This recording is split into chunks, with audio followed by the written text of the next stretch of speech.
Mrs. Jiwan. It is such a pleasure to have you here with us. We really appreciate the time you have taken out of your busy schedule for us. To start off this interview, could you please give us a brief beginning of your life? Thanks, Natasha. The pleasure is all mine. I appreciate this platform and the opportunity you've given me today to participate in this noble event. And I would love to explain to you about all my life. Just like everybody's journeys, my life has also been a journey. I got married at the age of 18 and thereafter started my first job in Trust Bank and a series of banks I worked for in the past 2 decades and a couple of NGOs before I went back to school a decade after. I already was a decade late, but it's never too late, you know. So when I went back to school, because I was already a decade late, I had to start all over again from my diploma at the University of Nairobi. When I finished my diploma, I went ahead and I did my bachelor in commerce in finance and marketing. I graduated in honors. It wasn't enough. I still felt that there was something missing. I went ahead and I did my master's degree, and as we speak, I'm doing my PhD. Wow, so you're doing your PhD. Mrs. Jiwan, what motivated you to go back to school? Was it something or someone that inspired you, or you just felt the need to go back to school? See, most of the people who go back to school so late, like I did, is maybe because of change of career, advancement in career. For me, I already had a job security, but I believed in myself, and I believed in the people who believed in me. My parents always wanted me to go back to school. They wanted me to graduate, but the circumstances were wrong. The time, at that point, when the right time came and I could do it, I went back to school. It must have been very difficult to manage between work, family, and studies, right? Oh yes. See, challenges are part of change. Yes. You cannot have change without challenges. And it was very hard. I had a young family. I had already 2 children at that point in time. And I had to do work-life balance. So I chose to go back to school in the evenings.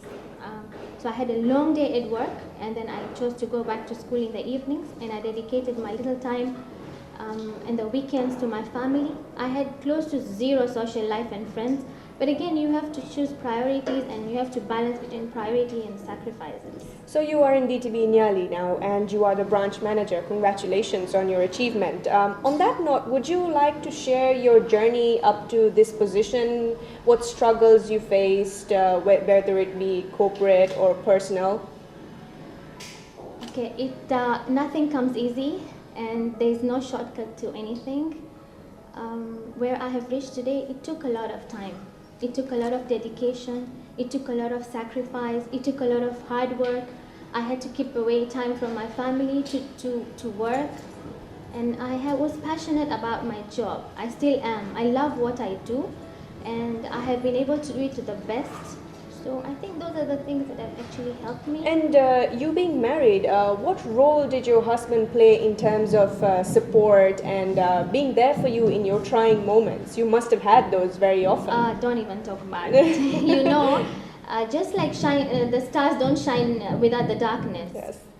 Everybody goes through ups and downs, and we could yell at each other. We have fought, we have laughed together. But the beauty about the whole thing is that I've been married for 20 years now.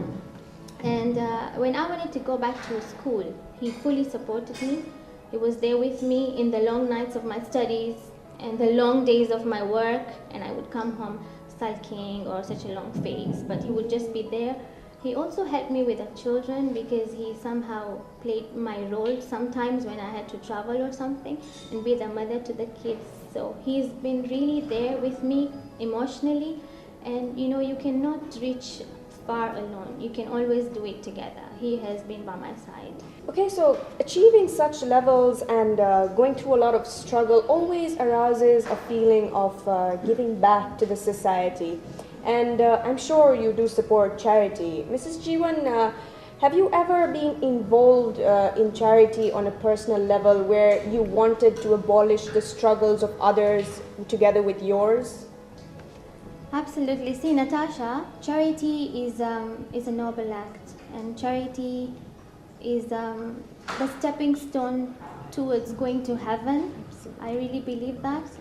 And charity is not giving. It's not just not giving. It's about making a difference.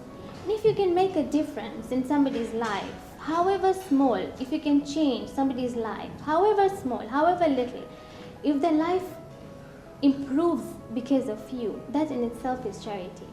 Yes, I have been participating in a bit of charity here and there, absolutely. But I would like to withhold my comments on where I have given the charity, because I believe where your right hand gives, your left hand should not know, so please forgive me for that. We totally respect that. We totally respect that. Mrs. Jiwan, it's been a pleasure being with you and sharing your experience with you. But due to time constraint, this is going to be my last question to you, unfortunately.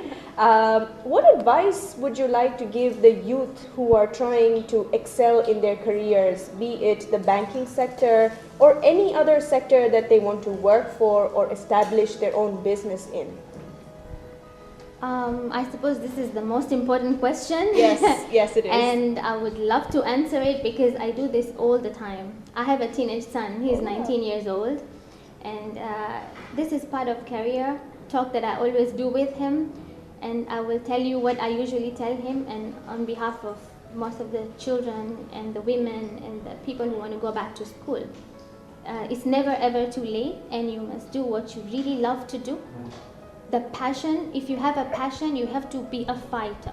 You have to let it come out. It's never easy, and we're full of excuses. But excuses, we make them, and we're supposed to break them.